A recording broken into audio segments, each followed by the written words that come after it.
Fala, meus amores! Professor Eduardo Ribeiro de História aqui. E hoje vamos continuar a nossa videoaula. Estão lembrados, né?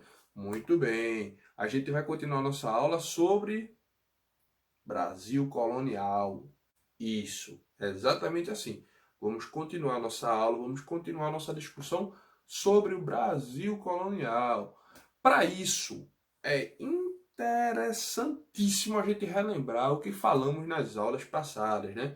Isso é importante, tá? Então, se você não lembra, volta lá, acompanhe os vídeos que a gente já trabalhou, que a gente já falou. Isso é importante para vocês, tá certo? E para mim também, para a gente fazer esse enriquecimento, né? Construir debates mais sólidos, mais bem fundamentados, mais bem argumentados. Tá ok, meus amores? Na aula passada a gente falou sobre a questão da multiplicidade da economia do Brasil durante esse período, né? No século XVII. Então isso é importantíssimo, certo? O Brasil não se resume a açúcar, nem tampouco a holandês. A multiplicidade político-econômica é muito grande, certo? É enorme. A multiplicidade aqui que nós temos, ela é tremenda.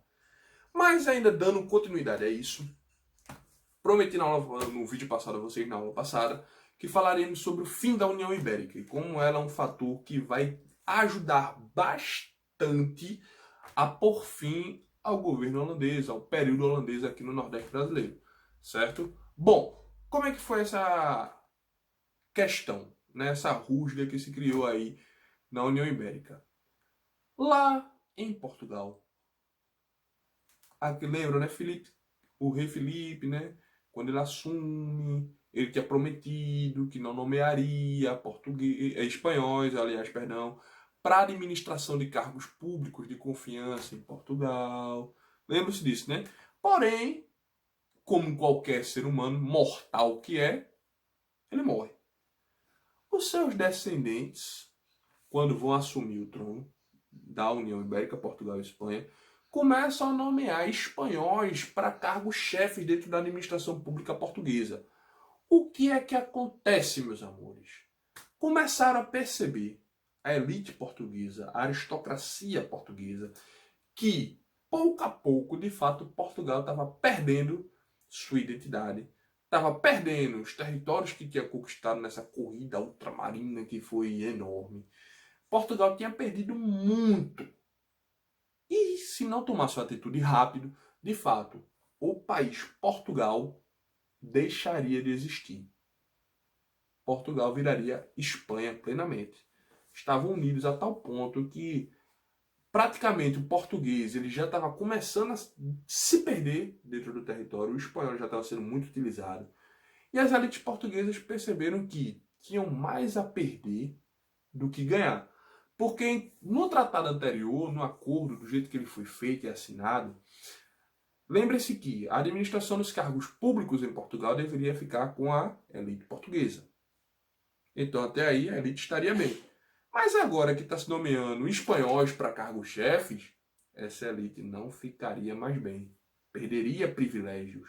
E quando se mexe nos privilégios, meus amores, aí sim o bicho pega, né? Então começaram um movimento pela separação de Portugal da Espanha. E o rei ficou assistindo, né? Claro que não. Tu acha? Tu acha que ele ia perder a boquinha? Claro que não, né? A gente tem uma guerra acontecendo nessa região. Uma guerra pesada. Portugal, ela procura uma pessoa, a elite portuguesa, né? Uma pessoa que tivesse condições de assumir o trono em uma eventual separação, caso essa separação de fato fosse para frente. E acham um camarada que vai ficar conhecido depois, posteriormente, como Dom João IV, o primeiro da família dos Bragança a assumir o poder, a dinastia dos Bragança a assumir o poder. A família de Bragança, ela será a mesma que vai dar continuidade até o final da monarquia em Portugal, e são os mesmos Braganças as famílias do Império Brasileiro, certo? Pedro I, Pedro II são Braganças, certo? Então é essa família que vai permanecer até o final da monarquia, certo? Em Portugal, e vai ser a monarquia do Brasil também, os Braganças, tá certo? Dom João IV de Bragança, ele é procurado e ele diz: Ó, Dom João, tu aceitas, né, a nossa proposta de assumir o trono português e uma eventual separação com a Espanha, a gente vai lutar para separar Portugal da Espanha. E ele, né, uma família nobre, os Braganças são uma família nobre. Hum, claro, né? Vocês acham que eu não vou aceitar, não? É lógico. E ele fecha o acordo. Porém, Portugal fazer uma guerra desse porte contra um país que o dominava no momento, né, que era a Espanha, muito difícil. Por quê? O armamento era controlado pelo rei, tudo, os exércitos eram controlados pelo rei. Se eles não tivessem uma articulação forte, Portugal não teria se separado. Então vão procurar ajuda, né? Em uma pessoa, em um país que possa, de fato, ajudar Portugal. Quem vira a estrela do momento? A Inglaterra. Portugal, eles literalmente só faltou vender a alma à Inglaterra. Assinaram vários acordos, vários tratados comerciais com a Inglaterra, que em caso de uma eventual separação, caso desse tudo certo, Portugal ia ficar na mão dos ingleses. Exclusividade, certo? Na compra de produtos tem que ser ingleses. Portugal ia, literalmente, do jeito que estavam assinando os acordos, ia deixar de ser uma colônia espanhola para passar a ser uma colônia, entre aspas, né? Quase uma colônia inglesa. Porque ia ficar dependente economicamente da Inglaterra. Sem falar que é a Inglaterra que financia vários empréstimos para a nobreza portuguesa comprar armas, financiar mercenários, para poder lutar e fazer guerra contra os espanhóis. De fato, Portugal ela se separa, certo, da Espanha em 1640. Veja o tempo que Portugal passou conquistado pelos espanhóis. De 1580, quando começa a União Ibérica, até 1640. É um lapso temporal grande. Veja aí quantos anos são. 60 aninhos que Portugal passa dentro do domínio espanhol. Muito tempo, muito tempo. Então as percas econômicas foram muito grandes, porque durante 60 anos, né, parou-se ou minimizou-se, né, de se fazer a chamada carreira das Índias, a compra de especiarias, certo? Os lucros da principal colônia portuguesa, que era o Brasil, estavam indo para a Espanha, certo? Então a economia portuguesa está péssima. E, além de tudo, na mão dos ingleses. Os ingleses, ao assinar esses acordos com Portugal de empréstimos, de financiamento para armas, para mercenários, além dos acordos comerciais que foram forçados a fazer, Portugal economicamente está falido, está quebrado, está na mão dos ingleses. E, para isso, precisavam da principal colônia dela. Aquela colônia que era a galinha dos ovos de ouro. E eu estou falando do Brasil. O Brasil, a partir de agora, apesar de ser colônia, é uma colônia mais rica que a própria metrópole, que é Portugal. Então, Portugal ela vai se reestruturar economicamente explorando o Brasil. Sobretudo depois da descoberta do ouro. O ouro mineiro, que eu disse agora há pouco, né, no vídeo passado, certo? Que os bandeirantes eles vão descobrir posteriormente, tá certo? Então isso é um lucro que vai para Portugal para tentar balancear os cofres públicos, certo? O Brasil ele vai ser essa grande galinha dos ovos de ouro portuguesa. Mas assim, dessa forma se coloca fim à União Ibérica. Claro isso, pessoal. A pergunta que não quer calar. Nossa, então os holandeses, perdão, então os holandeses, depois que viram, né, que os espanhóis foram enxotados e o território brasileiro voltou a pertencer a Portugal, decidiram de livre e boa consciência, poxa, nossa amiga voltou para governar, ó. Vamos sair daqui porque o território dela. Tu achas? Claro que não, né? Como eu disse a vocês, são 60 anos de União Ibérica. As relações, 60 anos depois, não eram as mesmas de 60 anos antes. Então a Holanda disse, oxe, a gente tá aqui, aqui tá, aqui a gente fica, e aqui a gente não vai sair não, meu parceiro, vai continuar aqui. E isso vai ser uma problemática. Tanto é que o fim da União Ibérica, como eu disse agora, é em 1640. Os holandeses eles só vão ser expulsos do Brasil em 1654. São 14 anos a mais. É muito tempo. Claro que, né? As mudanças elas não são tão rápidas quanto a gente imagina, quanto a gente quer que elas sejam, certo? Mas a porta de expulsão dos holandeses é aberta graças ao fim da União Ibérica. Além de outros fatores, certo? A gente não pode esquecer dos outros fatores que talvez tenham até mais peso do que isso. Por quê? Para uma pessoa que está por aqui, no Brasil holandês, para mim, estou falando como um conterrâneo daquela época, para mim não faz a menor diferença se eu sou um súdito do rei de Portugal, Dom João, ou se eu sou um súdito da Holanda. Para mim, qual é a diferença? Nenhum. Eu sou explorado do mesmo jeito.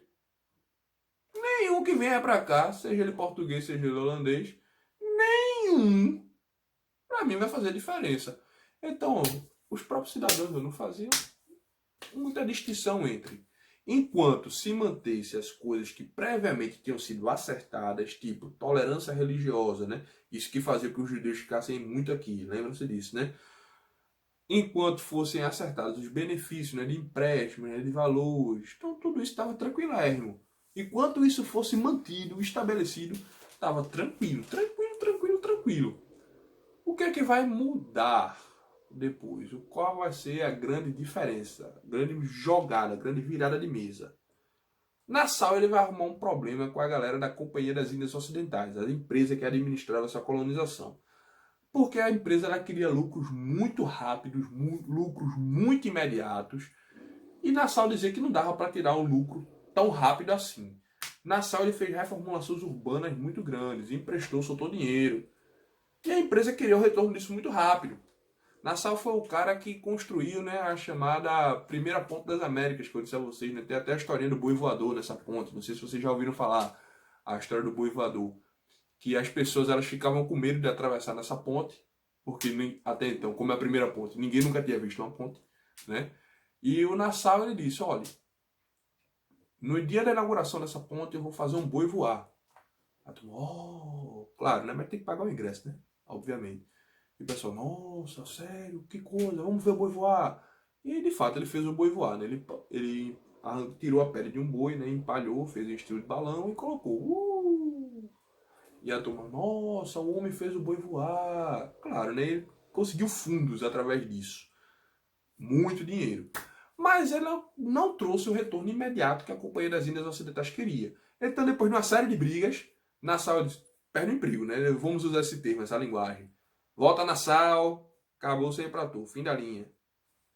Ele volta. Volta para a Europa.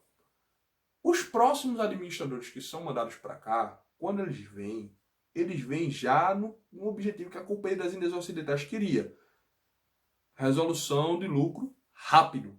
Quando ele vem aqui, o próximo chega, pega a ficha das coisas, os controles financeiros, e diz, opa, a nação emprestou dinheiro aos donos de engenho. Não foi? Foi. Beleza. Tá na hora de cobrar, né? A galera tem que pagar. E aí, meu filho, foi o começo do declínio do governo holandês aqui no Brasil. Nassau, meu bom, vem cá, né? Empréstimo fulano, Beltrano, Ciclano, né? Tá certo, vou cobrar. E o pessoal ia. Fulaninho, vem cá, senhorzinho pro engenho. Diga. Vai pagar quando? Os empréstimos? Hã? Bora, meu velho, pagar. Pagar. E isso gerou um descontentamento. Aí, os senhores de engenho aqui se reuniram e disseram, opa, meu Deus, você tá vendo isso é um absurdo. O quê? Estão cobrando a nós. É mesmo, né? É. Pode isso. Estão cobrando a gente, meu amigo. A gente vai aceitar isso de jeito nenhum. Então vamos se juntar e organizar uma força para a gente expulsar esses holandeses. Bora. Antes não fazia diferença, né? Entre ser súdito português e súdito holandês, como eu disse a vocês. Agora vai passar a fazer. Porque colocou questões de dinheiro, né? O discurso, em nome do nosso rei, saudoso rei, do qual a terra tem tanta saudade, vamos expulsar esses infiéis. Infiéis porque os holandeses eles são protestantes, né? E Portugal era católica. Vamos expulsar esses infiéis, esses hereges que estão aqui, contaminaram nossa terra. Vamos apoiar o rei. Aí, claro, né? Portugal precisava do controle completo do território para poder se reestruturar na sua economia. Aí financia também, né? Guerras de invasões dos holandeses. Aí quando Portugal solta dinheiro. Mas isso só foi possível porque a população local, a elite local, tomou participação no movimento para a expulsão desses holandeses. Tá certo? É quando vai começar as guerras de expulsão dos holandeses. Então o motivo, né? Claro, a União Ibérica foi um motivo condicionante, né? Mas a descontentação dos senhores de engenho em pagar o que deviam. Isso eles não aceitaram de maneira alguma, certo? Bom, eu espero ter sido claro. Na nossa próxima aula vamos dar continuidade a esse assunto, tá bom, meus amores? Professor Eduardo Ribeiro de História aqui. Um abraço para vocês e tchau, tchau.